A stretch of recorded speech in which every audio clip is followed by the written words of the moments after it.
बिस्मिल्लाहिर्रहमानिर्रहीम, अस्सलामुअलैकुम, सुबह खैर। आप देख रहे हैं एक्सप्रेसो, मैं हूं हिनाद और मैं हूं अली अनीक सैयद। उम्मीद आप खैर आफियत से होंगे और अब्र रहमत जो है वो जमकर बरस रहा है। उम्मीद है कि आप इस खुशगवार मौसम से लुत्फ भी उठा रहे होंगे। But our thoughts go out to those people जिनके लिए ये जहमत बना हुआ है। और हम देख ही रहे हैं सैलाब की तबाहकारियाँ, बहुत सारे गाँव जो हैं वो ज़ेरे आब हैं, बहुत सारे नशेबी इलाके ज़ेरे आब हैं।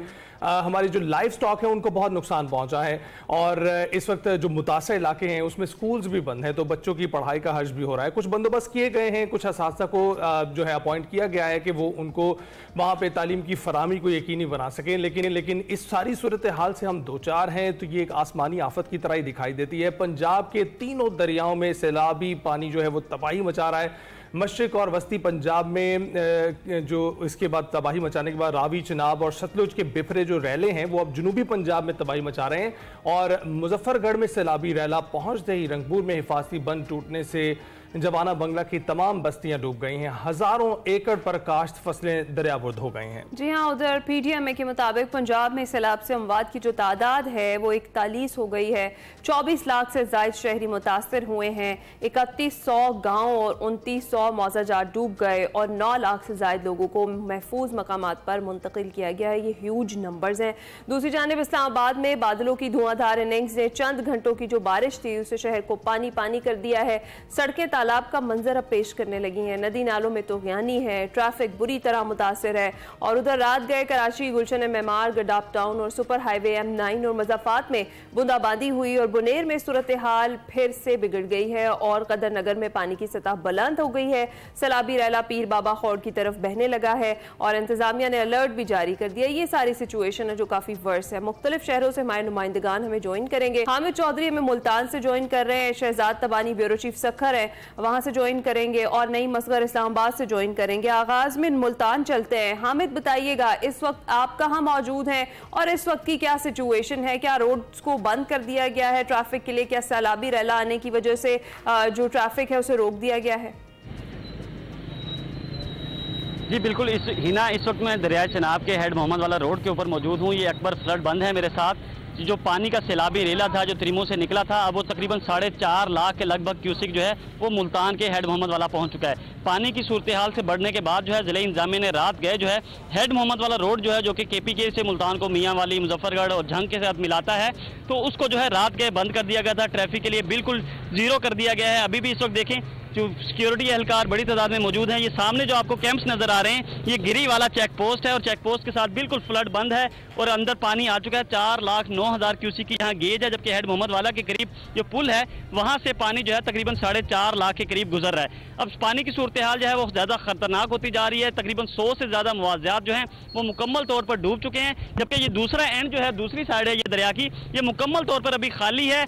जब ये हेड मोहम्मद वाला रोड अभी ब्लॉक किया गया, इसका मकसद ये है कि जो ज़िला इंतजामिया है, जो सिक्योरिटी इदारे हैं, महकमा इनहार के अफसरान हैं, वो मुशावरत करें कि पानी की सतह किस हद तक बुलंद होती है, क्योंकि 5.5 लाख क्यूसी का जो रेला है वो हेड त्रिमू से निकला हुआ है। तो उसके बाद ये फैसला करना है कि हेड मोहम्मद वाला रोड को तोड़कर पानी जो है ये इस दूसरी तरफ मुंतकिल करना है। इस तरफ तो पानी ही पानी है, 8 फुट तक पानी की सतह बुलंद हो चुकी है, जबकि इस साइड पर बिल्कुल पानी नहीं है। तो इस सूरत हाल को कंट्रोल करने के लिए देखेंगे, अगर मुल्तान शहर की जो मेन डिफेंस लाइन है वो अकबर फ्लड बंद है तो उस पर जो है पानी की सतह मुसलसल बुलंद होती जा रही है। मैं आपको दिखाता चलूँ, ये रोड जो है रात गए बंद कर दिया गया था, बिल्कुल रात 2 बजे से ये रोड बंद है, जीरो ट्रैफिक है। अभी जो है सिक्योरिटी इदारों के अफसरान, ज़िला इंतजामिया के अफसरान और महकमा इनहार के अफसरान की मुशावरत होनी है ब्रीचिंग पॉइंट पर, जो यहाँ से 5 किलोमीटर दूर है। उसके बाद फैसला किया जाएगा कि ब्रीच करना है या नहीं करना, लेकिन पानी की सतह जो है मुसलसल बुलंद होती जा रही है। अगर बात करें ज़िला इंतजामिया के दावों की, तो ज़िला इंतजामिया के मुताबिक जो है तकरीबन 3.5 लाख लोग जो हैं वो इस सैलाबी रेले से मुतासिर हो रहे हैं, जिनके लिए इंतजाम किए गए हैं। उनके लिए फ्लड रिलीफ कैंप लगाए गए हैं, 38 फ्लड रिलीफ कैंप लगाए गए हैं, जिसमें बताया जा रहा है हम लोगों को इवैक्यूएट करके बाहर ला रहे हैं। अगर बात करें जो लोग सैलाब मुतासरीन हैं, तो हेड मोहम्मद वाला रोड से लेकर बंदबोसन, झोंक, वैंस तक जो है इस सारे एरिया के लोगों को बाहर निकाल लिया गया, क्योंकि सैलाबी रेला बहुत तेजी के साथ बढ़ा है। रात के इस गरे वाला चौक पर पानी नहीं था, लेकिन सुबह सवेरे जो है बड़ी तेजी के साथ पानी आया और पानी की सतह 8 फुट तक बुलंद हो गई है। जबकि दूसरी तरफ जो है ये हेड मोहम्मद वाला रोड से शेरशाह तक अगर बात करें तो पानी की सूरत हाल वहाँ नॉर्मल है, क्योंकि जब पानी एक साइड से तो ये हेड मोहम्मद वाला रोड को तोड़ा जाएगा और दूसरी तरफ मुंतकिल किया जाएगा, फिर जो है गिरे वाला फ्लड बंद की तरफ जो है पानी की सतह नीचे आना शुरू होगी। लेकिन अभी तक ब्रीचिंग का फैसला नहीं किया गया। पानी का जो रेला है वो तकरीबन मैक्सिमम जो है मुल्तान हेड मोहम्मद वाला के मकाम पर 6 लाख क्यूसिक से ज़्यादा नहीं गुजर सकता, क्योंकि जो अभी बताया जा रहा है 6 लाख से ज़्यादा रेला नहीं है। लेकिन जो हेड मोहम्मद वाला रोड की कैपेसिटी है, पुल की कैपेसिटी है, वो 8 लाख क्यूसिक है। तो अभी जो है सूरत हाल कंट्रोल में है। अभी तक ज़िला इंतजामिया के अफसरान देख रहे हैं जो सैलाब मुतासरीन हैं उनकी मुश्किलात बहुत ज़्यादा हैं। कल भी हमने रिपोर्ट किया था, वो लोग खैमा बस्तियों में जा रहे हैं, उनको वहाँ खैमे नहीं मिल रहे। खैमे के लिए प्रोसेस बहुत लंबा बताया जा रहा है ज़िला इंतजामिया के अफसरान की जानिब से, महकमे माल के पटवारियों की जानिब से, कि आपका ID कार्ड होगा, आपका फर्द जो मलकियती रकबा है उसकी फ़र्द दिखाएंगे, पता चलेगा कि आप यहाँ के रिहायशी हैं या नहीं। लेकिन जब उनको बाहर लेके आते हैं ज़िला इंतजामिया फोर्सली, तो उस वक्त जब उनको बेघर कर रहे होते उस वक्त नहीं पूछते कि आप वहाँ के रिहायशी हैं या नहीं, उनको फोर्सली बाहर ले आते हैं। फिर पूरा दिन जो है वो धूप में गुजारती हैं माएँ अपने बच्चों को लेके, बच्चे बिलक रहे होते हैं। कल भी हमने पूरा दिन ये रिपोर्ट किया कि बच्चे जो हैं वो धूप में बैठे रहे, बिलकते रहे। लेकिन ज़िला इंतजामिया के अफसरान का कहना था कि हमने इसको स्कूल में जगह दी है, ये लोग वहाँ नहीं जा रहे। उन लोगों का भी थोड़ा माइंड सेट चेंज है। वो कहते हैं हम खैमा बस्तियों में रहेंगे तो हमें इमदाद मिलेगी, हमें बर वक्त पूछते रहेंगे। जब हमें स्कूलों में शिफ्ट कर देंगे तो हमें कोई पूछने वाला नहीं होगा, क्योंकि स्कूल थोड़े से साइड पे हो जाते हैं, वहाँ लोग आते जाते नहीं है। खैमा बस्तियों में अफसरान भी आते हैं, मीडिया भी रिपोर्ट करता रहता है, तो उन लोगों का माइंड सेट बना हुआ है। राइट, बिल्कुल। तो शहजाद सखर के ब्यूरो चीफ हैं हमारे साथ हैं। आप बताइएगा कि आपने कल हमें रिपोर्ट किया था कि जो सुपर फ्लड का खतरा है वो टल गया है और उसके बाद बैराज जो हैं वो महफूज हैं, और मुराद अली शाह ने भी अपनी गुफ्तगू में कहा है कि उनकी टॉप प्रायोरिटी ये है कि वो जानों का तहफ़्फ़ुज़ करें और बैराजों का तहफ़्फ़ुज़ करें। इस वक्त क्या सूरत हाल है इन बैराजों पर? देखिए, बिल्कुल ऐसा ही है। तीनों बैराजेस के ऊपर जिस तरीके से कल हम बात कर रहे थे, सक्खर कुतुब कोटली पर निचले दर्जे का सैलाब है, तो हम नाज़रीन को बताएं कि आहिस्ता आहिस्ता पानी जो है कुतुब की तरफ बढ़ रहा है। जिस तरीके से मुल्तान में पानी बढ़ रहा है, तो आहिस्ता आहिस्ता यहाँ भी फ्लो बढ़ता जा रहा है। दरमियाने दर्जे का सैलाब जो है एक बार फिर कुतुब बैराज पर हो गया। 3,60,000 क्यूसेक पानी जो है इस वक्त कुतुब बैराज पर मौजूद है। सक्खर बैराज पर 2,80,000 क्यूसेक पानी मौजूद है। 5,000 क्यूसेक पानी यहाँ पर कम हुआ है। इसी तरीके से कोटली बैराज पर 2,65,000 क्यूसेक के करीब पानी जो है इस वक्त मौजूद है। तो इंतजाम अगर हम बात करें, जिस तरीके से आपने बताया कि वज़ीर आला कहते हैं कि बैराज प्रायोरिटी है, तो उस प्रायोरिटी का एक जिक्र ये करते चले कि सक्खर बैराज जो है वो एशिया का सबसे बड़ा नहरी निज़ाम है, जिसके 66 दरवाजे हैं और 16 दरवाजे अब से चंद दिन पहले जो है वो तब्दील किए गए हैं। एक ऐसी कंपनी ने तब्दील किए हैं कि वो 16 महीने भी नहीं चल सके, बल्कि वो अभी 2 महीने भी उसको नहीं हुए, वो नाकारा होने शुरू हो गए। ऐसा सुपरिटेंडेंट इंजीनियर ने जो है प्रोजेक्ट डायरेक्टर को खत लिखा है, उसमें ये इंकशाफ किया गया है कि दरवाजे जो है वो ठीक तरीके से खुल नहीं रहे हैं, ठीक तरीके से बंद नहीं हो रहे हैं, सैलाबी पानी जो है वो गुजर रहा है, लेकिन दरवाजों का ये हाल है। तो इंतजाम का हाल ये भी है, हम ये भी कह सकते हैं कि इस तरीके से अगर सक्खर बैराज खुदा ना खासा ज्यादा पानी आगे हेड करता है तो बहुत बड़ा नुकसान होने का जो है खदशा है, क्योंकि सिंध के 15 अजला जो है वो दरिया सिंध के अतराफ में है, बिल्कुल उनके करीब में है। तो ये तैयारियां अगर ठीक नहीं की जाती तो खुदा ना खासा बड़ा पानी आने की सूरत में एक बड़ा नुकसान भी हो सकता है। दूसरा जो मेन मसला है वो जिस तरीके से कल हम बात कर रहे थे अपने प्रोग्राम में कि कच्चे के जो लोग हैं वो पक्के की तरफ आने को तैयार नहीं हो रहे हैं। उसमें एक और बड़ा मसला ये भी है कि कबीलाई झगड़े जो चल रहे हैं, खानदानी दुश्मनियां जो चल रही हैं, अब ये एक मसला जिले हुकूमतों के लिए हो गया है कि अब 2 रिलीफ कैंप कायम किए जाएंगे। स्कूल अगर खाली करवाए गए तो वो भी अब आधे इधर एक साइड के होंगे, आधे दूसरे साइड के होंगे, क्योंकि ऐसा ना हो कि वो पक्के की तरफ आए और यहाँ आकर फिर वो लड़ पड़े। सैलाबी सूरत हाल चल रही है और वो फिर उनकी झगड़ा हो जाए तो एक नया इशू शुरू हो जाएगा। तो इंतजाम जो है वो ठीक है, अभी चल रहे हैं। मशीनरी कल जिस तरीके से कुछ लगाई गई थी, दोबारा देख रहे हैं कि वो मशीनरी आ गई है। हिफाजती इंतजाम, हिफाजती बंद जो है उनके ऊपर जो है उनको भी ठीक कर लिया गया है। घोटकी के अंदर जिस तरीके से रिलीफ कैंप कायम किए गए थे वो तमाम के तमाम खत्म कर दिए गए, वो वज़ीर आला सिंध के जाने के बाद खत्म कर दिए गए थे। तो अब जो है पानी फिर बढ़ रहा है, कभी कम हो जाता है, कभी बढ़ रहा है, लेकिन सुपर फ्लड का इम्कान जो कहा जा रहा है कि अभी फिलहाल ऐसी कोई सूरत हाल नहीं है। 5 से 6 लाख अगर क्यूसेक पानी आता है तो उसको बाहिफाजत उतार दिया जाएगा, क्योंकि 25 अगस्त को भी इतना पानी जो है कुतुब बैराज से गुजर चुका है। तो अभी यहाँ पानी की सूरत है ठीक है इस वक्त तो सुपर फ्लड। ठीक है शहजाद, आप दुरुस्त कह रहे हैं कि अभी पानी की जो सतह है वो कभी बढ़ जाती है, कभी कम हो जाती है, और वज़ीर आला जो सिंध है वो भी ये कह चुके हैं कि हमने 9 लाख क्यूसेक रैली की तैयारी कर रखी है। तो इंतजामात मुकम्मल हैं, बज़ाहिर तो यही बताया जा रहा है। इस्लामाबाद चलते हैं, नईम अस्कर वहाँ पर मौजूद है। नईम, बताइएगा कुछ ही घंटों की बारिश ने जल थल एक कर दिया है, इस्लामाबाद की क्या सिचुएशन है, रोड्स की क्या सिचुएशन है यहाँ पर? देखिए, इस्लामाबाद में गुज़श्ता शब बारिश हुई थी और बारिश शदीद हुई थी। मतलब कुछ लोग ये कहना शुरू हो गए थे कि ये क्लाउड बस्ट है, लेकिन महकमा मौसमियात ने इसको क्लैरिफाई किया कि ये क्लाउड बस्ट नहीं था, क्लाउड बेस्ट बेसिकली ये होता है कि अगर 1 घंटे के अंदर एक मखसूस जगह पर 100 मिलीमीटर से ज़्यादा बारिश हो तो वो क्लाउड बर्स्ट कहलाती है। जबकि महकमा मौसमियात का ये कहना था कि 1 घंटे के दौरान कुछ इलाकों में 81 मिलीमीटर की बारिश हुई थी और ये क्लाउड बर्स्ट नहीं था। बारिश के बाद इस्लामाबाद के जो कई इलाके हैं जिस तरह के G11 है, F6 है, F11 है, यहाँ पर पानी इतना भर गया था कि सड़कें नदी नालों का मंजर पेश कर रही थी। जबकि बाराको की बात की जाए, अठाल चौक की बात की जाए, इसके अलावा तरामड़ी की बात की जाए, कुली रोड की बात की जाए, तो वहां पर भी ऐसी सूरत हाल नजर आ रही थी कि जैसे पानी ही पानी हर तरफ था, सड़कें बिल्कुल पानी के अंदर बह रही थी। 2, 3, 4 और 5 भी जो है वो बंद कर दी गई है। उसके साथ सैदपुर विलेज भी है, उसको भी जो है उसके रास्ते भी बंद कर दिए गए हैं क्योंकि नशेबी इलाके हैं, यहाँ पानी खड़ा हो रहा है। देखिए, महकमा मौसमियात ने रात को ये अलर्ट जारी किया था कि इस्लामाबाद, रावलपिंडी, गुजरांवाला और ये जो दीगर इलाके हैं, नारोवाल, सियालकोट, यहाँ पर मजीद बारिश हो सकती है और शदीद बारिश हो सकती है। बारिश की तवक्को आज भी है। महकमा मौसमियात ने अलर्ट जारी किया हुआ है कि आज रात तक शदीद बारिशों की पेशन गोई है, जिसकी वजह से अगर ये बारिश होती है तो जो ट्रेल 5 है, ट्रेल 2 है, जहाँ पर हाइकिंग ट्रेल्स हैं, ये मारगला के पहाड़ों से निकलती हुई ट्रेल्स हैं, इनको बंद किया गया है क्योंकि अगर बारिश शदीद होती है तो वहां से पहाड़ों के ऊपर से जो पानी आता है उससे कोई अगर वॉक करने वहां पर गए हुए, हाइकिंग करने गए हुए, तो उनको नुकसान पहुंचने का खदशा है। इसके अलावा जो बारिशी पानी है मारगला के पहाड़ों से जो निकलता है वो ज्यादातर सैदपुर विलेज के नाले से होता हुआ आता है, तो इसलिए उस साइड को जाने से भी मना कर दिया गया है जिले इंतजामिया की जानिब से, ताकि कोई जानी नुकसान ना हो, बहुत ज्यादा खतरा ना हो। इस वजह से ये बंद किया गया है। इस्लामाबाद, रावलपिंडी में इस वक्त अगर सूरत हाल देखी जाए तो पानी कहीं सड़कों पर नहीं है क्योंकि इस्लामाबाद की सतह इस तरह की है, पहाड़ी इलाका है कि बारिश होने के आधे घंटे के बाद आपको पानी नजर नहीं आता। अच्छा। नदी नालों में पानी की, बरसाती नालों में जो पानी की सिचुएशन है वो थोड़ी ज्यादा है। बरसाती नालों में तुगयानी की सूरत हाल है, लेकिन इस तरह की सूरत हाल नहीं है इस वक्त इस्लामाबाद में कि कहीं पर पानी खड़ा हो, लोगों को परेशानी हो। इस्लामाबाद में नाला, इस्लामाबाद और रावलपिंडी की बात की जाए तो गुज़श्ता शब बारिश के बाद, बारिश के दौरान ही नाला लई के हवाले से अलर्ट जारी किया गया था और नाला लई के इर्द गिर्द रहने वालों को अलर्ट किया गया था कि वो नकल मकानी करें क्योंकि वहां पर सैलाब का खदशा था। लेकिन वो भी अल्हम्दुलिल्लाह ये हुआ कि बारिश होने के बाद जो पानी है वो उसकी सतह कम होना शुरू हो गई, जिसके बायस जो नाला लई के इर्द गिर्द के जो लोग हैं वो भी अभी तक महफूज है।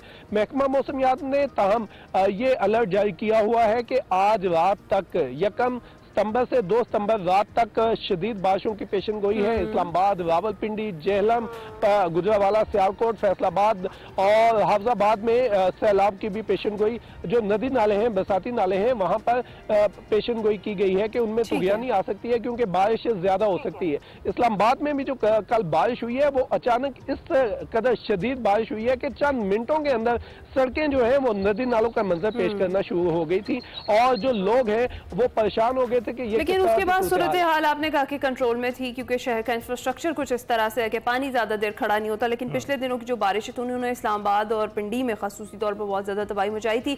अच्छा हामिद, आप बता रहे थे कि यहाँ पर लोग तैयार नहीं है उन इलाकों से निकलने को, अपने घरों को छोड़ने को, क्योंकि आगे उनके लिए इंतजामात उस तरीके से नहीं है। अगर हम बात करें ये लोगों के खाने पीने के हवाले से, तो क्या खाने पीने का कोई इंतजाम बेहतर है? क्या उन लोगों को वहां पर कोई इमदाद पहुंचाई जा रही है? और इसके अलावा हजारों की तादाद में तो यहाँ पर मवेशी होंगे लोगों के, उनके चारों का क्या बंदोबस्त किया जा रहा है? क्या सिचुएशन है?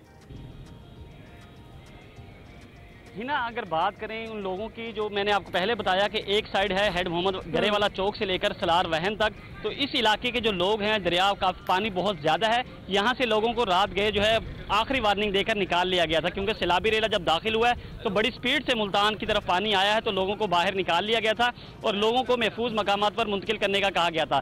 जिला इंतजामिया की जानिब से दावे किए गए हैं कि 38 रिलीफ कैंप लगाए गए हैं, उसमें 3.5 लाख लोगों को फैसिलिटेट किया जा रहा है। लेकिन इसके बरक्स जो है वो देखा जाए तो 8 से 10 हज़ार जिम्मेदार होंगे। जो जिले इंतजामिया के अफसरान ने जो कैंप लगाए हैं, उन कैंपों में सिर्फ 8 से 10 हज़ार सैलाब मुतासिर होंगे, जबकि ज़्यादातर जो है वो अपने घरों में, अपने रिश्तेदारों के घर चले गए हैं, क्योंकि उनको पता है जिला इंतजामिया के जो कैंप्स होते हैं उन पर इंतजाम इतने अच्छे नहीं होते, जिसकी वजह से उनको मुश्किलात का सामना करना पड़ता है। खाना जरूर मिल रहा है, लेकिन जो वहाँ फ्लड रिलीफ कैंप लगाए गए हैं, जहाँ अफसरान के खेमे हैं, वहाँ पंखे भी जरूर चल रहे हैं, जबकि जो मुतासरीन हैं वो बगैर बिजली के बैठे हुए हैं, बगैर लाइट के बैठे हुए, पूरी रात वो अंधेरे में गुजारते हैं। जो माएँ हैं वो खेमों के लिए तड़पती रहती हैं, पूरा दिन धूप में बैठी रहती हैं, जबकि जिला इंतजामिया के अफसरान कहते हैं हमने इनको स्कूल अलाट किए हुए हैं। जबकि ये दूसरी साइड मेरे पीछे आप देख रहे हैं, ये गिरे वाला हेड मोहम्मद वाला रोड से लेकर शेरशाह तक, इसमें अभी तक बड़ी तादाद में लोग मौजूद हैं, माल मवेशी लेकर बैठे हैं। उनका कहना है कि हम अपने जानवरों को बाहर नहीं ले जा सकते, अगर बाहर लेकर जाएंगे तो हमारे जानवर भूखे रहेंगे, बीमारियों के वो शिकार होंगे, वो मुश्किलात का शिकार हो जाएंगे। तो वो इसलिए जो है अपने सब जानवरों को सब्ज चारा खिलाने के लिए यहाँ मौजूद हैं। जब पानी आएगा तो फिर सूरत हाल को देखेंगे कि पानी कितना आ रहा है, अच्छा हामिद आ रहा है, फिर वो फैसला करेंगे बाहर निकलना। बिल्कुल ठीक है कि वो फिर फैसला किया जाएगा, और अगर ये हेड मोहम्मद वाला पर ब्रीच करेंगे तो फिर उसके बाद क्या सूरत हाल बनेगी उसके बारे में बताएगा, क्योंकि DGPDM में पंजाब इरफान अली काठिया साहब जो हैं वो बता रहे थे कि ये ब्रीच होने के बाद 16 अजला हैं जो इसकी जद में आ सकते हैं। अली, मैं थोड़ा सा आपको ना क्लियर करता चलूं चीजें। ये जो हेड मोहम्मद वाला रोड है ये दरिया के अंदर बना हुआ है। एक साइड पर दरिया का फ्लो बहुत ज्यादा हो जाता है। जब 2010 में ये रोड कंप्लीट हुआ था उस वक्त भी इस रोड पर बहुत ज्यादा तनकीद हुई थी कि इसके अंदर गैप नहीं बनाए गए, और पुल जो है वो दरिया के बिल्कुल एंड पे बना दिया गया है। जो लास्ट जगह पे बनाया गया पुल भी ज्यादा लंबा नहीं, 1 किलोमीटर का पुल बनाया गया, वो बहुत एंड पे जाके बनाया, और जो दरिया का रुख है वो सेंटर में था तकरीबन। जब पानी अब आता है प्रेशर के साथ तो पुल के नीचे से गुजरता है, एक साइड पर पाउंड बन जाता है, जो मुल्तान शहर के लिए खतरा शुरू हो जाता है। ये अकबर फ्लड बंद जहां मैं मौजूद हूं, ये मुल्तान शहर की सेफ्टी बेल्ट है, जबकि दूसरी तरफ आप मेरे देखें तो ये गिरे वाला जगह है, यहाँ पानी बिल्कुल नहीं है। अब सिर्फ इन्होंने करना ये है, रोड को तोड़ेंगे, जब ब्रीच करेंगे, अभी फैसला तो नहीं हुआ, लेकिन जब ब्रीच करेंगे तो गिरे वाला साइड पे जो पानी खड़ा है अकबर फ्लड बंद के साथ, वो गिरे वाला शिफ्ट होना शुरू हो जाएगा। इससे कोई इजला मुतासिर नहीं होंगे। ये मुल्तान डिस्ट्रिक्ट के ही कुछ मौजात हैं, कोई 40 से 50 मौजात हैं, वो मुतासिर होंगे। यहाँ इजला वाली कोई कहानी नहीं है, क्योंकि आगे जाकर ये पानी जो है शुजाबाद जलालपुर को हिट करते हुए अलीपुर जाएगा। अलीपुर के पास आगे 25 किलोमीटर बाद जो सरकी के मुकाम पर ये हेड पंजरत में शामिल हो जाएगा। तो ये सूरत हाल है मुल्तान शहर की हद तक। जो पानी की सूरत हाल है वो कंट्रोल में अभी लग रही है। ठीक है, फिलहाल कंट्रोल में, अल्लाह ताला अपनी रहमत के साए में बनाए रखे और ये सारी सूरत हाल कंट्रोल में ही रहे। अच्छा शहजाद, जिस तरीके से अभी हम बात कर रहे थे कि फिलहाल जो पानी की सतह है वो कभी बुलंद हो रही है और कभी वो कम हो जाती है, लेकिन कहा यही जा रहा है कि 6 सितंबर को किसी भी वक्त गुड्डू बैराज पर जो है वो इंतहाई ऊंचे दर्जे का रैला होगा। उससे पहले की जो तैयारियां हैं, जो इंतजामात हैं, इंतजामिया तो कह रही है कि सब इंतजामात मुकम्मल हैं, हमने इवैक्यूएट करने के लिए भी पूरे मुकम्मल बंदोबस्त कर लिया है। क्या आपको नजर आ रहे हैं इंतजामात मुकम्मल हैं इस हवाले से? अगर बड़ा रैला एक आता है तो उसकी सूरत में लोगों के इनखला के लिए प्रॉपर सहूलियात हैं? बिल्कुल है ना, सिंध हुकूमत की जाने से जितने भी उनके गुजरे हैं उनको फोकल पर्सन के तौर पर मुकर्रर कर दिया गया है। हर जिले के अंदर एक फोकल पर्सन जो है सूबाई वज़रा खुद हैं। गुड्डू बैराज के ऊपर अगर सुपर फ्लड आता है या हाई फ्लड आता है तो उसके लिए जो इंतजाम किए गए, सुपर फ्लड तो खैर जिस तरीके से पानी बढ़ेगा तो वो तो बात की बात है, लेकिन उसका इम्कान नहीं है, बहुत कम है। हाई फ्लड जो है जिस तरीके से वज़ीर आला बता रहे हैं उसके इंतजाम किए गए हैं, क्योंकि पहले भी जो है बड़े सैलाब यहाँ से गुजर चुके हैं, हैवी फ्लड भी हम देख चुके हैं, उससे ज्यादा फ्लड भी देख चुके हैं। दरिया सिंध जो है उसके अंदर कैपेसिटी ज्यादा है पानी की, दीगर जो दरिया है उनसे ज्यादा कैपेसिटी है। यहाँ पर 2010 के अंदर 13 लाख क्यूसेक पानी जो है वो गुजारा जा चुका है, लेकिन बैराजिस की हालत जो है उसको ठीक करने की भी जरूरत है, और जो हिफाजती पुश्ते हैं खास तौर पे उनको मजबूत करने की जरूरत है, और जो बिग कैंप्स लगाए गए उन तरफ लोगों को लाने के लिए ये एक बड़ा मसला है। और उनके बाद जो उनका ख्याल रखना है, उनके खाने पीने का जो इशू है उसको देखना जो है वो बहुत ज्यादा जरूरी है। कल जो है सिंध हुकूमत की जानिब से जो सिंध के 7 अजला है, जिसमें सक्कर है, शिकारपुर है, घोटकी है, दादू है, नौशरो फिरोज है, वहाँ पर रिलीफ का सामान भी भेजा गया है। तैयारियां जो है वो मुकम्मल की जा रही है, लेकिन पानी है, जिस तरीके से पानी आएगा अभी जारी है, जिस तरीके से फैसले उसके मुताबिक ही किए जाएंगे। बहुत बहुत शुक्रिया शहजाद हामिद और नईम का, आपने अपडेट किया आपने अपने शहरों से इस क्या सूरत हाल है, ताज़ा तरीन सूरत हाल से हमने अपने नाज़रीन को आगाह किया। हम ब्रेक के बाद हासिल। Welcome back. इस वक्त पाकिस्तान में सैलाबी सूरत हाल पर बात हो रही है। पंजाब के तीनों दरियाओं में सैलाबी पानी तबाही मचाते हुए सिंध की तरफ बढ़ा है और दरिया चिनाब का बड़ा सैलाबी रैला मुल्तान से गुजर रहा है। वज़ीर आला सिंध मुराद अली शाह का ये कहना है कि 8 से 11 लाख क्यूसिक पानी सिंध में दाखिल होगा और हमने 9 लाख क्यूसिक से ज्यादा की तैयारी की हुई है। और वज़ीर आला सिंध मुराद अली शाह ने न्यू सेक्रेटेरिएट का दौरा भी किया और फ्लड कंट्रोल रूम का उनकी जानिब से मुआयना भी किया गया। फ्लड आ जाता है तो हम उसको 8 से 11 का मतलब है सुपर फ्लड। 9 लाख से ऊपर जब फ्लड आ जाता है तो हम उसको सुपर फ्लड कैटेगराइज कर देते हैं और उसके हिसाब से तैयारी करते हैं। हमारी तैयारी सुपर फ्लड की हमें करनी है। 5.5 लाख क्यूसिक पानी हम 24 अगस्त को, यानी आज से कोई हफ्ता 7-8 दिन पहले गुजार चुके हैं गुड्डू बराज से। 5.5 लाख क्यूसिक पानी पे अल्लाह का शुक्र है कि कोई ऐसी क्राइसिस नहीं थी। अब हमने वो 9 लाख प्लस की तैयारी की हुई है। इस सिलसिले में पहले मैं बराजेस बता दूं, बराजेस को हमने देखा है, इरिगेशन डिपार्टमेंट वाले काफ़ी कॉन्फिडेंट है कि हम ये पानी बराजेस से गुजार लेंगे। इंसानी जानों को ज़्यादा प्रायोरिटी दूंगा हमेशा, है कि हमने अपने बराजेस को सेफ रखना है, चाहे गुड्डू बराज हो चाहे सक्कर हो, और ये पानी आगे कोटली बराज पे भी आना है। और फिर जो कि अगेन ये चारों इक्वली इम्पॉर्टेंट है, हमें बंद अपने महफूज रखने कि बंदों से पानी दरिया का बाहर ना निकले।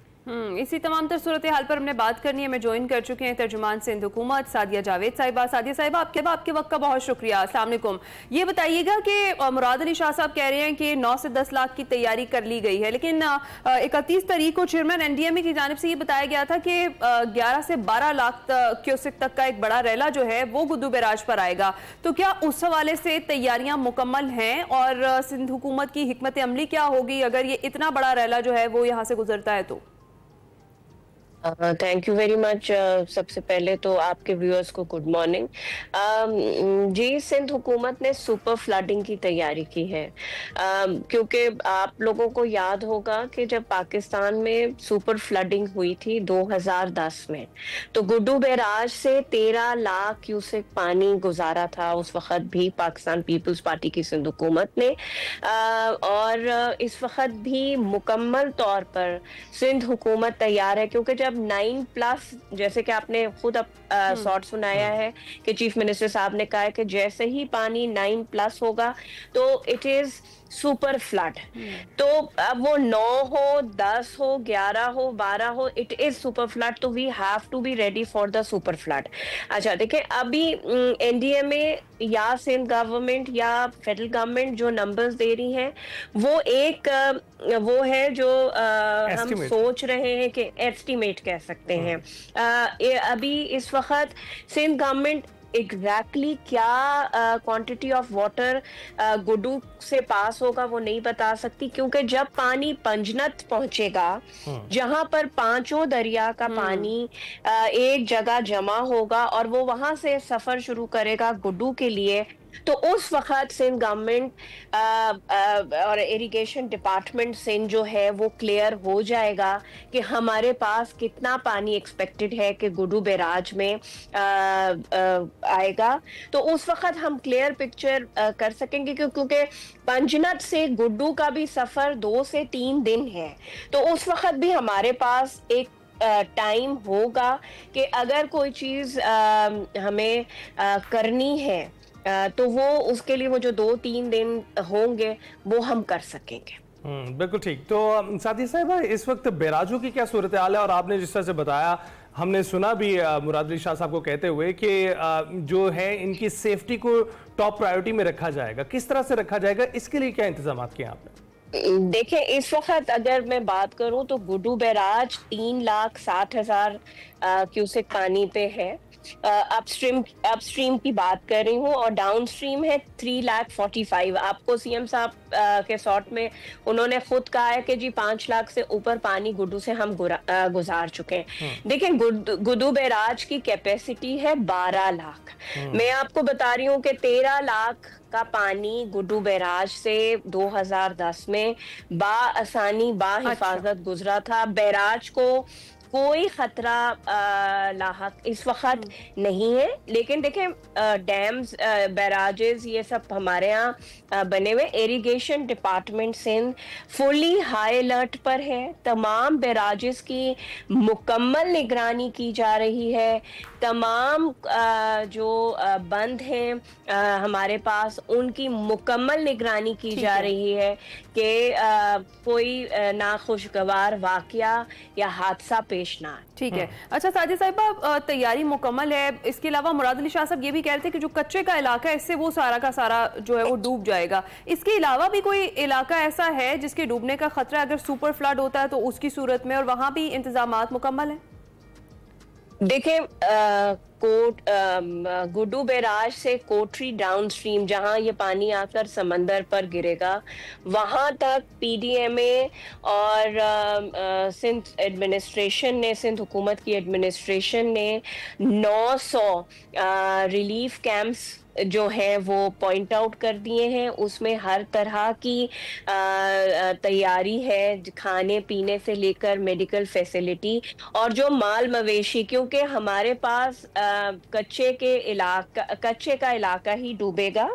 अगर खुदा ना खास्ता किसी बंद पे कोई नुकसान आया तो फिर किसी शहरी आबादी को सिंध की नुकसान होने का खतरा होगा, जिसमें अगर खुदा ना खास्ता कनकोट कश्मोर जो बिल्कुल दरिया के साथ आबाद है उसमें हो सकता है, लेकिन अल्लाह ताला खैर करेगा।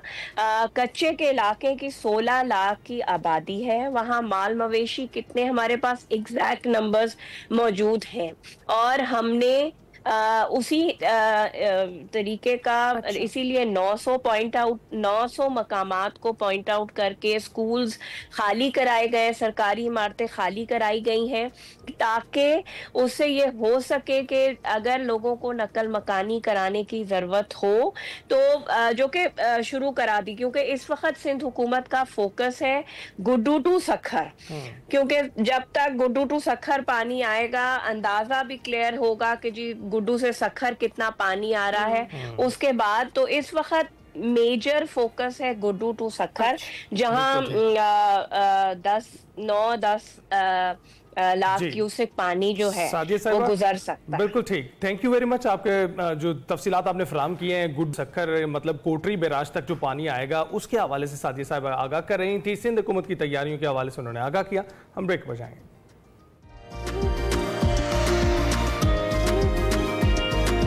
Welcome back to Express. तो जैसे कि हम बात भी कर रहे हैं और आपको पता है कि सैलाब की जो तबाहकारियां हैं वो जारी हैं, और वहीं इस सैलाब में फंसे शहरियों की बाहिफाजत जो इनखला का अमल है वो भी जारी है। इस सिलसिले में सेफ सिटीज अथॉरिटी भर के जदीद टेक्नोलॉजी से लैस कैमरों और थर्मल ड्रोन से मुसलसल निगरानी भी की जा रही है। और सेफ सिटीज पंजाब पाकिस्तान का पहला पुलिसिंग इदारा है जिसकी ISO ने आलमी इदारे की जो सर्टिफिकेशन है वो भी हासिल कर ली है। इस पर हमने बात करनी है जी। हमें ज्वाइन है इमरान महबूब साहब, deputy operation commander safe city authority, उनसे बात करते हैं। बिल्कुल इमरान साहब, बहुत शुक्रिया हमें ज्वाइन करने के लिए। कैसे आप? जी अल्हम्दुलिल्लाह फाइन। इमरान साहब, सबसे पहले तो हम ये जानना चाहेंगे आपसे कि 15 पे कितनी कॉल्स आपको मौसूल हुई हैं इस दौरानिए में? ये जब से, जैसे आपने बताया कि पाकिस्तान में और बिलखुसूस पंजाब में सैलाब की जो इमरजेंसी का सामना है, इसमें पंजाब सेफ सिटी अथॉरिटी को अभी तक 1500 से जायद कॉल्स मौसूल हुई, जिसमें फ्लड इंटीमेशन की थी, रेस्क्यू और रिलीफ ऑपरेशन की कॉल्स भी शामिल थी। ठीक है। अच्छा इमरान साहब, यही बात आपसे जानना चाहेंगे कि पंजाब के अभी किन इलाकों में जो सैलाब में फंसे हुए शहरी हैं उनकी जो बाहिफाजत इनखला का अमल है वो अभी भी जारी है, और उसमें सेफ सिटी अथॉरिटी अपना किरदार कैसे अदा कर रही है?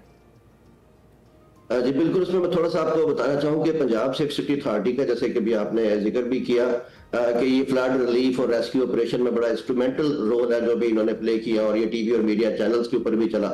तो हमारी टीम दीगर डिजास्टर मैनेजमेंट और रेस्क्यू अदारों के साथ साथ जो फील्ड में मौजूद है, और हम अपने दीगर इंस्टॉल्ड और डायनामिक कैमरों के साथ साथ जो हमारे ड्रोन्स हैं उनको भी यूज कर रहे हैं।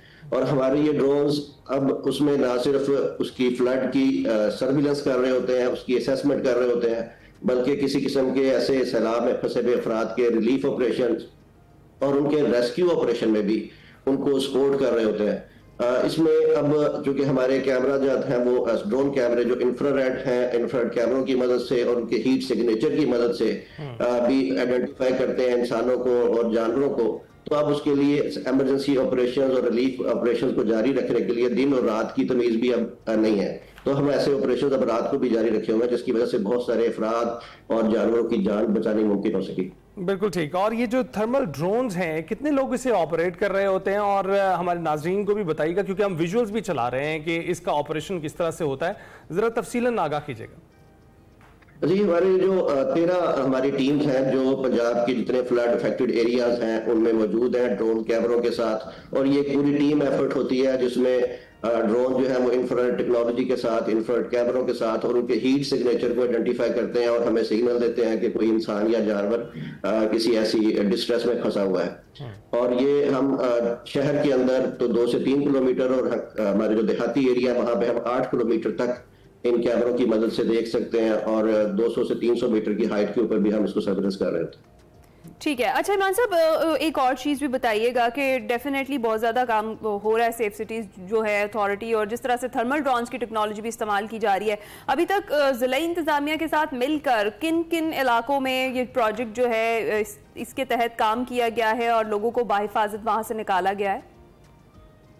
तमाम फ्लड अफेक्टेड इदारे लाहौर के अलावा जिसमें मैं बात करूं तो सियालकोट है, मंडी बहाउद्दीन है, झंग है, उकाड़ा, कसूर और इस तरह दीगर दूसरे शहरों में भी जहां जहां फ्लड ऑपरेशन जारी है, फ्लड के इमरजेंसी रिस्पांस कैंप लगे हुए हैं, वहां पे हमारी टीम मौजूद है और सर्विलेंस कर रही है।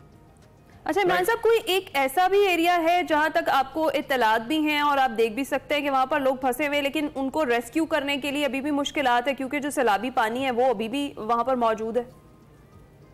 देखिए, मैंने जैसे आपको बताया कि हमारी टीम जो है वो पंजाब भर में जहां पे भी इमरजेंसी रिलीफ कैंप है वहां पे मौजूद है, सर्विलेंस कर रही है।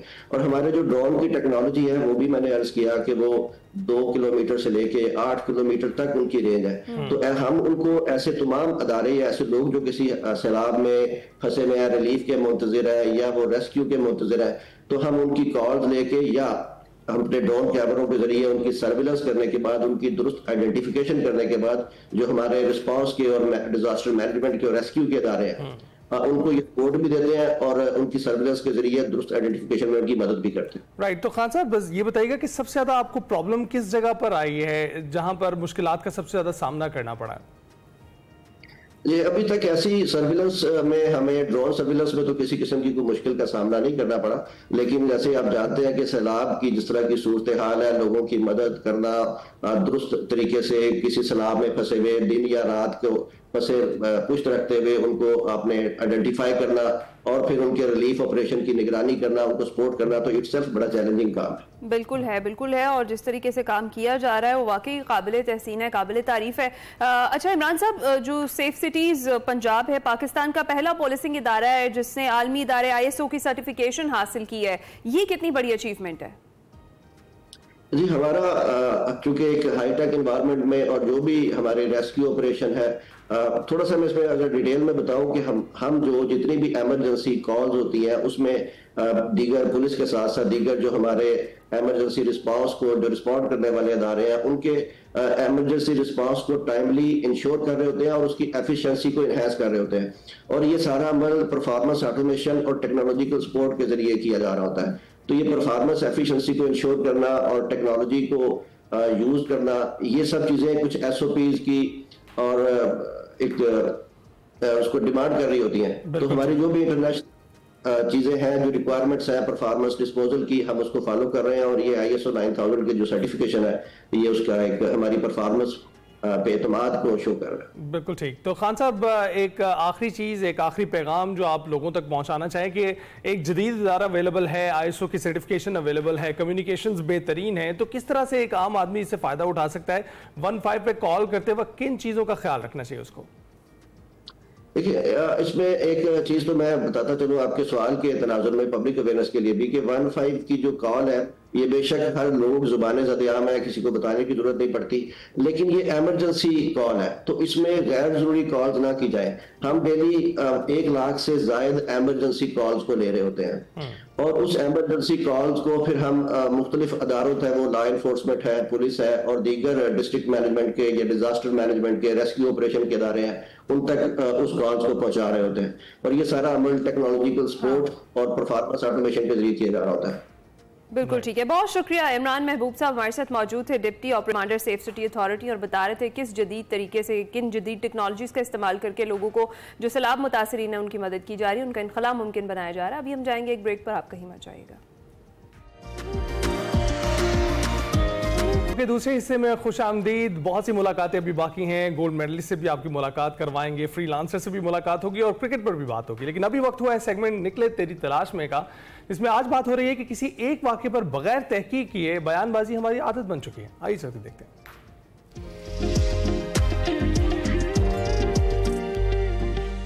अस्सलाम वालेकुम नाज़रीन, मैं वक़ार अहमद और आप देख रहे हैं निकले तेरी तलाश में। आज एक अहम समाजी मसले पे गुफ्तगू करनी है और गुफ्तगू करनी है मुस्तनसिर हुसैन तार साहब के साथ। बहुत शुक्रिया तार साहब, आपने ज्वाइन किया। तार साहब, आपसे ये पूछना चाहूँगा कि बाज़ औक़ात हम बड़ी जनरलाइज किस्म की स्टेटमेंट्स दे देते हैं।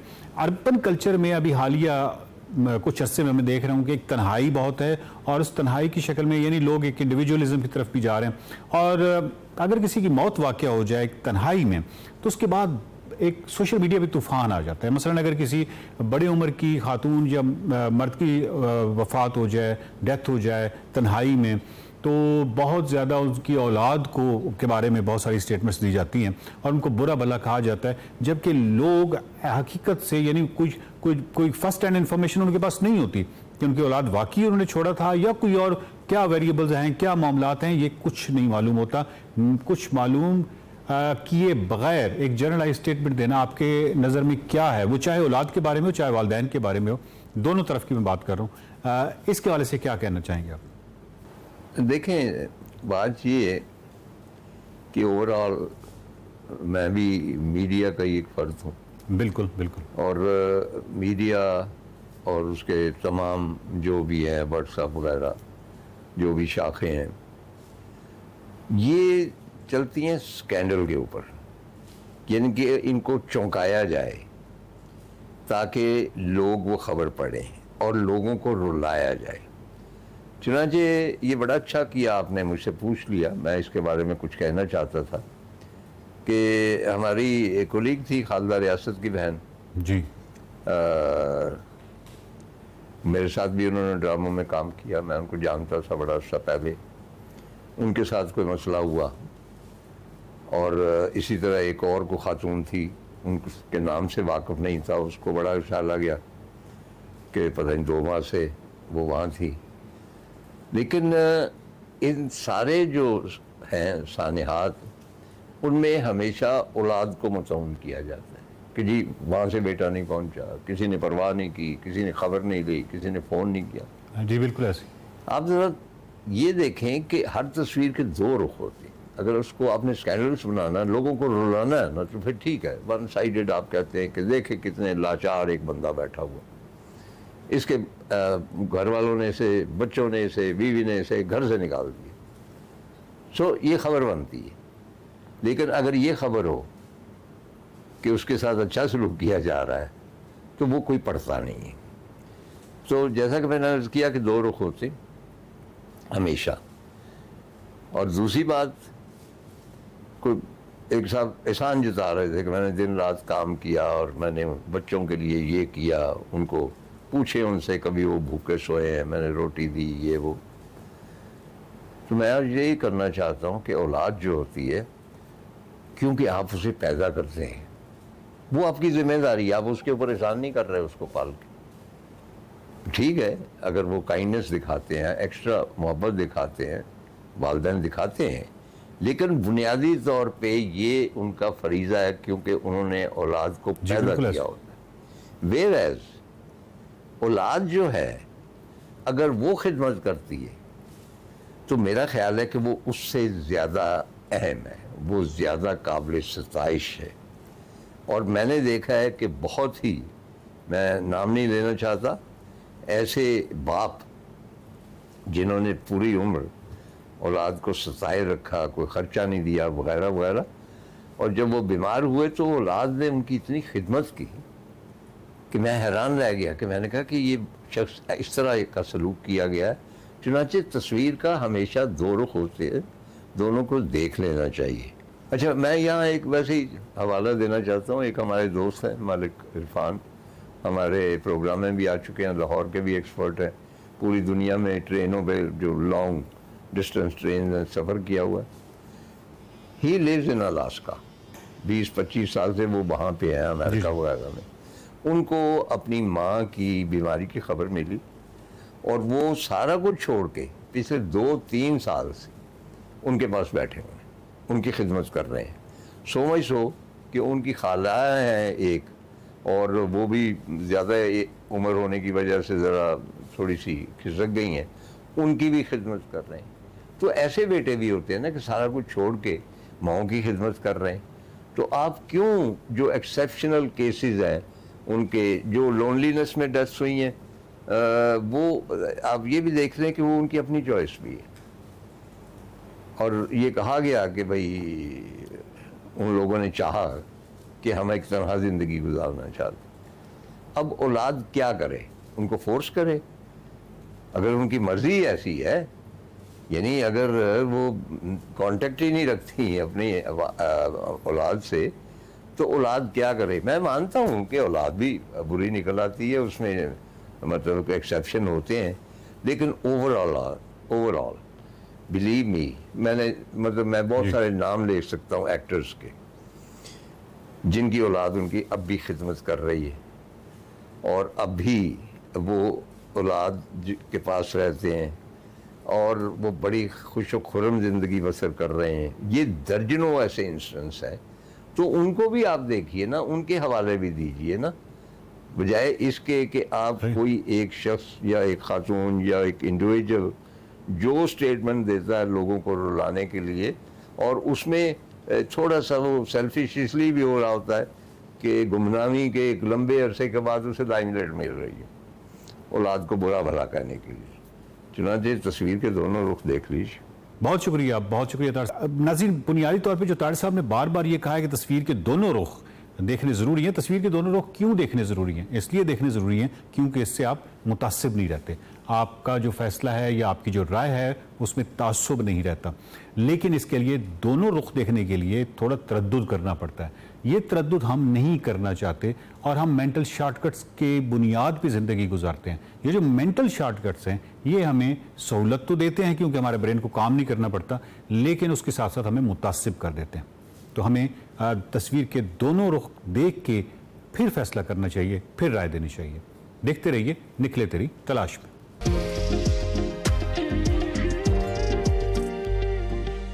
एक्सप्रेसो जी, अब आपकी मुलाकात करवाते हैं गवर्नमेंट एमयू कॉलेज लाहौर के गार्ड नज़ीर अहमद से, जिनके आजकल सोशल मीडिया पर बहुत चर्चे हैं। नज़ीर अहमद ने 2011 में एमयू कॉलेज में बतौर गार्ड काम शुरू किया और उससे कबल वो एक सॉफ्टवेयर कंपनी में ऑफिस बॉय थे, जहां उन्होंने बच्चों से ऑनलाइन काम करना सीखा और आज नौकरी के साथ साथ ऑनलाइन भी अर्निंग कर रहे हैं। वो हमारे साथ स्टूडियो से मौजूद है, मजीद उनकी कहानी उन्हें। बिल्कुल नज़ीर, थैंक यू वेरी मच हमें ज्वाइन करने के लिए। कैसे नंबर पे आप लोगों का शुक्रिया, आपका एक्सप्रेस न्यूज़ का शुक्रिया, एक आपने सिक्योरिटी गार्ड के मॉर्निंग शो में बुलाया, मैं आपका बहुत शुक्रिया सर। आप सर आंखों पे, क्योंकि सिक्योरिटी गार्ड हो या कोई भी जॉब हो, सभी हमारे लिए बाइस से इज्जत है। अच्छा, ये बताइएगा कि ये जो हुनर है इसकी तरफ तो बहुत सारे पढ़े लिखे अभी तक नहीं आए हैं, तो आप किस तरह से चले गए? ये बेसिकली मैं ननकाना साहब एक गाँव मेरा छोटा सा, वहाँ पे भी इतनी तलीम पहले नहीं थी, अब कुछ शौर हुआ है। मैं सॉफ्टवेयर हाउस में एज ए ऑफिस बॉय, हर ऑफिस में बॉय में होता है, ऑफिस बॉय की जॉब करता था। वहाँ पे लड़के काम कर रहे होते थे तो वो मैं देखता रहता था। एक सॉफ्टवेयर है अडोब इलस्ट्रेटर और फोटोशॉप, वहाँ पे सिर्फ टूल सीखने होते हैं, इंग्लिश की कोई ज़रूरत नहीं होती। इंग्लिश उसमें तब भी आप लिखोगे जब आप खुद लिखोगे, और वो मुझे इंग्लिश आती नहीं। जो क्लाइंट ने काम कराना था वही कॉपी पेस्ट किया, उधर लगाया। फ़ोन डाउनलोड मैंने किए हुए हैं, बेहतरीन फ़ोन लगा लेता हूँ। अब जब से ये AI आई है ना, वही जो प्रोजेक्ट की डिटेल होती है ना, वो मैं ChatGPT को देता हूँ, उसको मैं वॉइस मैसेज करता हूँ कि इसके लिए मुझे कलर कोड बता दो या फ़ॉन्ट बता दो, वो सारी डिटेल बता के फिर मैं अडोब इलस्ट्रेटर में जाके काम करके 5-6 ऑप्शन उन्हें बनाता हूँ तो डिज़ाइन पास हो जाता है। ये मेरे पास ना कोई डिग्री है, ना कोई मेरे पास कोई डिप्लोमा है, मेरे तलीम मिडल भी नहीं है, यानी कि होता ना भी पढ़ाई लिखी कुछ भी नहीं है। तो फिर भी मैं अल्हम्दुलिल्लाह जिस प्लेटफॉर्म पे मैं काम करता हूँ ना, ये दुनिया का बेहतरीन फ्रीलांसर का अपवर्क प्लेटफॉर्म। अच्छा नज़ीर साहब, जिस तरह से आपने बताया, बड़ी मोटिवेशन है आपकी स्टोरी में उन लोगों के लिए जो बहुत सारे काम इसलिए छोड़ देते हैं कि हम कम्युनिकेट नहीं कर सकते या हम बात नहीं कर पाएंगे या हमारा लैंग्वेज बैरियर आ रहा है। तो आपको कभी भी, जब से आप काम कर रहे हैं ऑनलाइन, कभी भी लैंग्वेज बैरियर आपके काम के आड़े आया है या आपने हैंडल कर लिया सिचुएशन हर दफ़ा? मुझे कोई भी मसला नहीं होता। जब से AI या ChatGPT आया ना, इतना कभी भी मसला हुआ ही नहीं है। मोबाइल में भी लॉग इन की हुई, लैपटॉप पे भी, जैसे कि क्लाइंट का मैसेज आता है ना, उधर फेंकता हूँ उसको कॉपी पेस्ट। ChatGPT वाले को मैंने बताया हुआ कि मेरी तलीम नहीं है, आपने मुझे वही मैसेज देना, मैं जो रिप्लाई करता। तो वो इसी तरह आजकल के जो नौजवान है ना, अकाउंट बना लेते हैं, ठीक है ना, 2 दिन यूज़ किया, पैसे नहीं आए, तो इसके लिए एक मेहनत होती है। एक अच्छा, तो कितना वक्त देते हैं आप?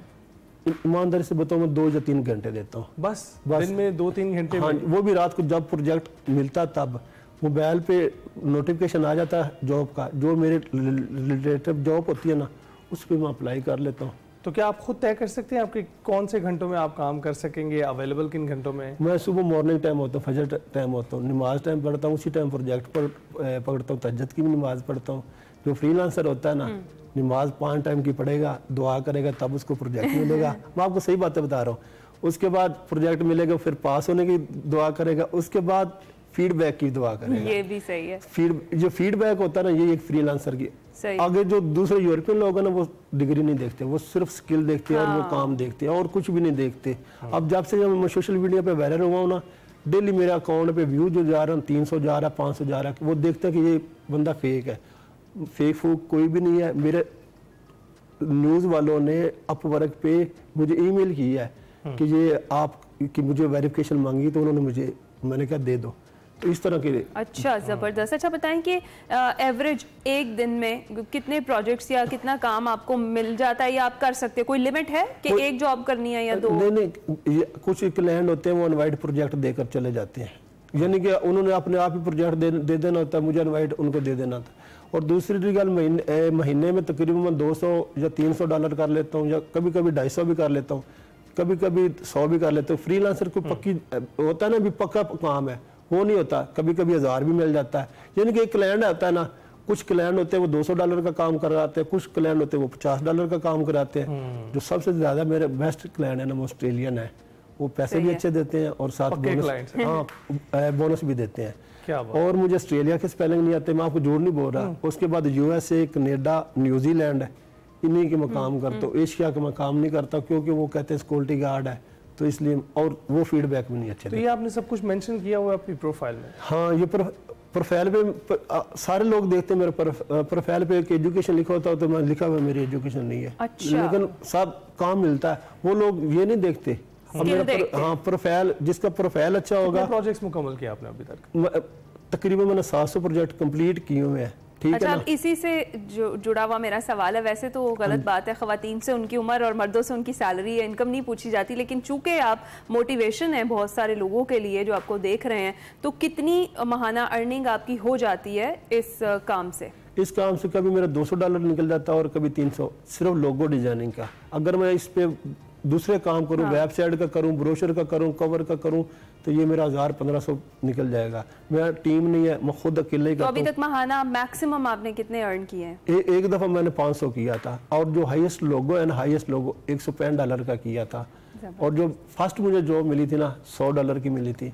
अब मैंने इस अपवर्क पे ₹1 भी नहीं लगाया। तो एक जॉब का है ना, मतलब एक बार की सबसे ज्यादा की अभी तक की जो माहाना आपकी गई है इनकम? अच्छा, वो $500 की गई थी, यानी कि अकेला, मैं अकेले काम करता हूँ। और दूसरी बात, अब जो नौजवान है ना, मुझसे पूछ रहे होते हैं कि आप कैसे काम करते हो। काम जिसने काम करना होता है मुझे भी पता चल जाता है इसने काम करना होता है, और जिसने नहीं करना तो मुझे नंबर दे दो, नंबर दे दे, काम को कराना। अच्छा, तो जो पढ़े लिखे कॉलेज के जो स्टूडेंट्स हैं वो भी आपसे वहाँ पर ले रहे होते हैं इन्फॉर्मेशन दे रहा हो, तो मैं गेट पे ड्यूटी कर रहा होता हूँ या खड़ा, जिधर मैं बच्चों को ये कहता हूँ तालीम जारी रखो और साथ AI का यूज करो, AI का यूज करो। ये 3-4 सालों बाद देखना कहाँ तक पहुंच जाएगी। अच्छा, तो अगर तालीम के साथ कोई ये करेगा तो क्या क्या कर सकता है और कैसे? अब देखो, मेरी तालीम ना होने के बावजूद ही मैंने 700 प्रोजेक्ट कंप्लीट किए। अगर मेरी तालीम होती तो दिन मेरे 1500 प्रोजेक्ट होने थे कि नहीं।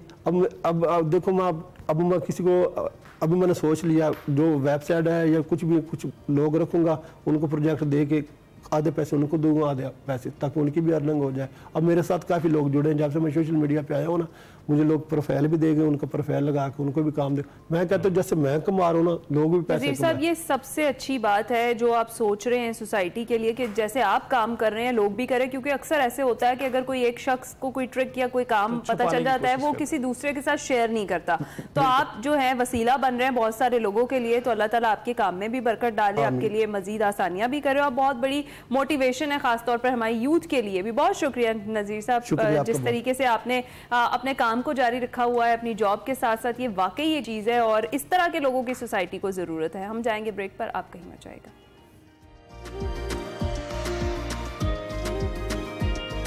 Welcome back. क्रिकेट पर बात करेंगे, हम बात करेंगे शारजाह के मैदान में जारी सनसनीखेज 3 मुल्की क्रिकेट सीरीज की, जहां पाकिस्तान, अफगानिस्तान और मुत्तहिदा अरब अमीरात की टीमें आमने सामने हैं और अब तक के मुकाबलों में कौमी टीम ने शानदार कारकर्दगी दिखाई है। दोनों इब्तदाई मैचेस में फतह उन्होंने हासिल की है। पाकिस्तान ने पहले मैच में अफगानिस्तान को 39 रन से हराया था, दूसरे मुकाबले में यूएई को 31 रन से शिकस्त दी है और पॉइंट्स टेबल पर 4 पॉइंट्स के साथ सर फहरिस्त है। आज का तीसरा मैच है, एक बार फिर पाकिस्तान और अफगानिस्तान के दरमियान होने जा रहा है, जहां दोनों टीमें जीत के लिए पूरी जान लड़ाएंगी।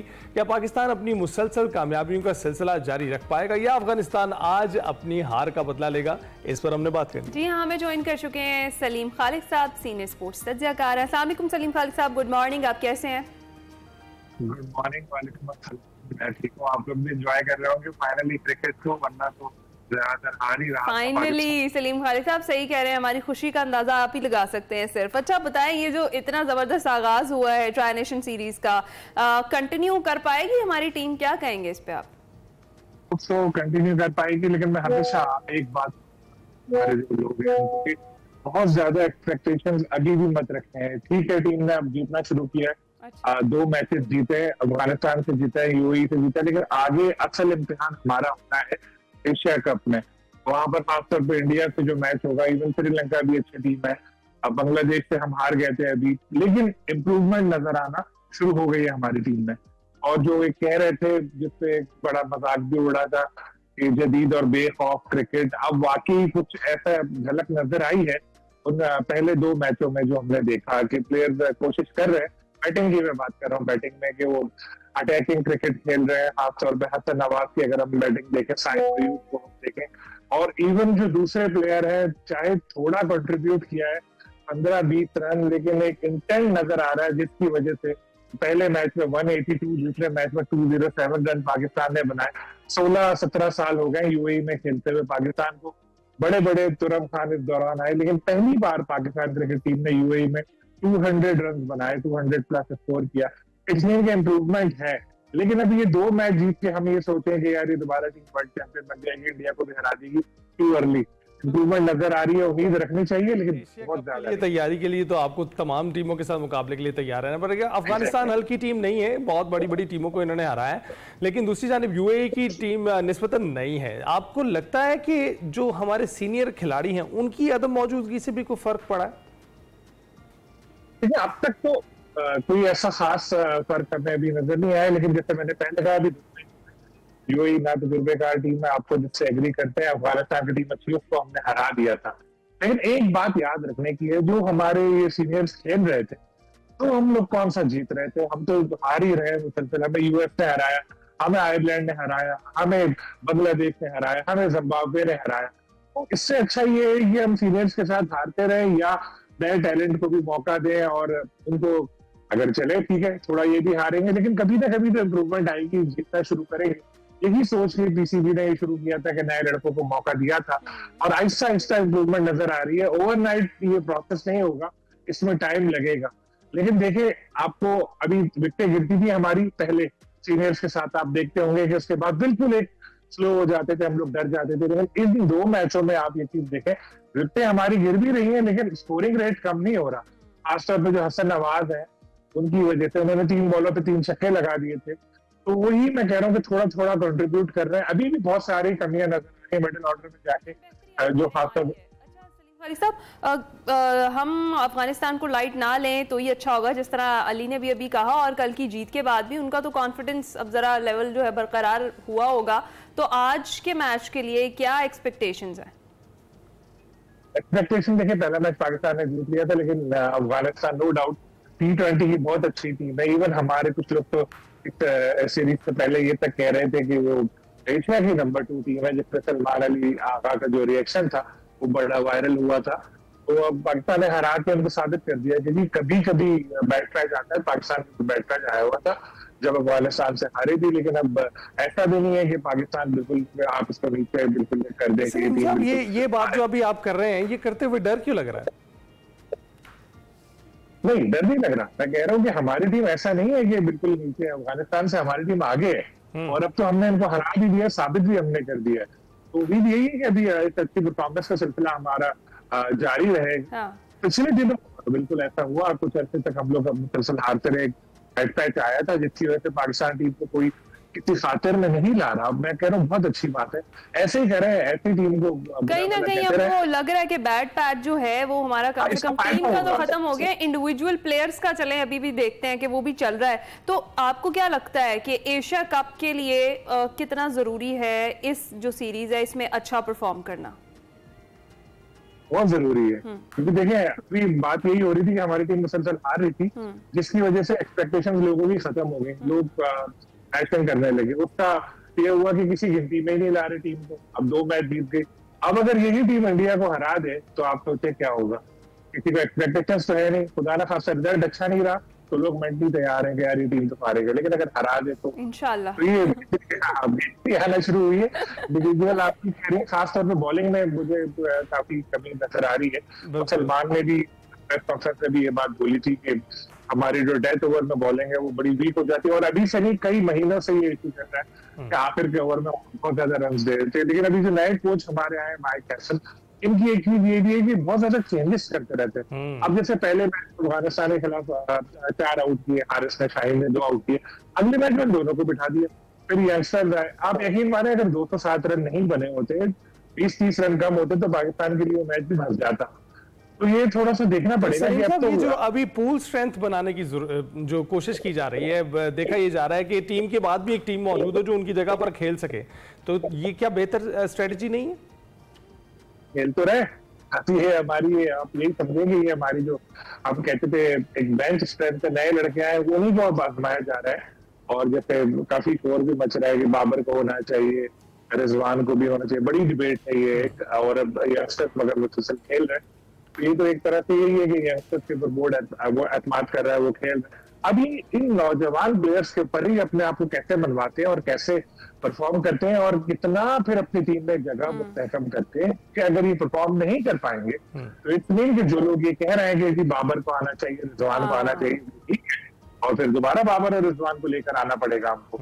लेकिन अगर ये लड़के अच्छा परफॉर्म करते हैं और टीम को फतवात दिलाते हैं, फिर ये बात साबित हो जाएगी कि यंगस्टर्स भी अच्छा है, गुड इनफ है, और ये तब्दीली अच्छी साबित हुई है। अच्छा सलीम खालिद साहब, कमियां कहाँ आपको लगती हैं, कहाँ बेहतरी की गुंजाइश मौजूद है और उस डिपार्टमेंट को, उस चीज को बेहतर करने की जरूरत है? कंसिस्टेंसी, एक तो देखें अभी हमारे शुरू के टॉप ऑर्डर पे हमदादा ने पहले मैच में अच्छा स्टार्ट लिया था, फिर आउट हो गए, दूसरे मैच में भी वो जल्दी आउट होगा। फखर जमान भी बड़ी इनिंग अभी तक नहीं खेल पाए हैं। फिर मिडिल ऑर्डर में हसन तो अच्छा परफॉर्म कर रहे हैं, बाकी हमें कमी नजर आ रही है। फिर जो पीछे हमारे जो बैटर्स हैं, जो सो कॉल्ड ऑलराउंडर्स हैं, उनकी परफॉर्मेंस में सवाल है। जैसे फहीम अशरफ के ऊपर तो मेरे ख्याल टीम मैनेजमेंट को भी इतना भरोसा नहीं है। एक मैच में 2 ओवर कराया, एक मैच में 1 ओवर कराया, तो क्या तो एज ए बैट्समैन उनको खिला रहे हैं 10 रन बनाने के लिए। थोड़ा जवाब की परफॉर्मेंस बेहतर है। फास्ट बॉलर्स में जैसे मैंने बताया कि चेंजेस हमने की, जो नए आए सलमान वगैरह वो इतना परफॉर्म नहीं कर सके। हसन अली ने 3 विकेट ली, लेकिन हसन अली ने रन बहुत ज्यादा दिए। ये सारे जब आप इन टीमों के खिलाफ ज्यादा रन बनवा रहे हैं तो आप सोचें जब इंडिया से मैच होगा तो क्या हो सकता है। तो हमें अपनी बॉलिंग में बेहतरी लानी होगी, बॉलिंग में बेहतरी लानी होगी, और अभी हमारी जो है बैटिंग लाइनअप उसमें उसको भी मुस्तहकम करना होगा ताकि हमें प्लेयर्स नजर आ सके। सलीम साहब, बहुत बहुत शुक्रिया हमसे गुफ्तगू करने के लिए। क्रिकेट की सूरत हाल है आपके सामने है। आज के जो मैच के पाकिस्तानी टीम को wish you best of luck, अच्छा परफॉर्म करें, ये मैच भी जीतें। ब्रेक के बाद हाजिर होंगे।